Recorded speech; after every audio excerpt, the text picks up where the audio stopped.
हमारे bureau chief Noman Hasan लगारी की report के मुताबिक मीरपुर खास deputy inspector general of police Mirpur खास रेंज जुल्फिकार अली महर ने हैदराबाद रोड पर वाक़ कतर हुकूमत के ताउन से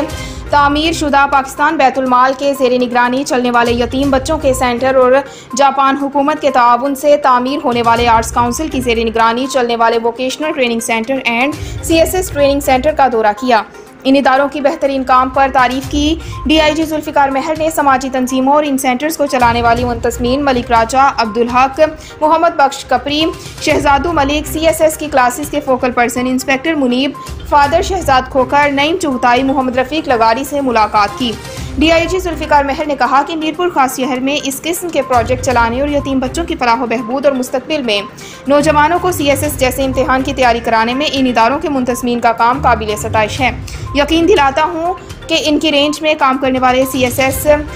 मीरपुर खास, SSP थरपारकर और SSP Umarkot CSS training centre में अपना ताउन जारी रखेंगे। उन्होंने कहा सिंध पुलिस आवाम की जान माल की हिफाजत के साथ कम्युनिटी पॉलिसिंग को फ़रोग दे रही है और मुल्क व कौम की भलाई, तामीर और तरक्की में अच्छे अमल में और अमली तौर पर साथ देंगे।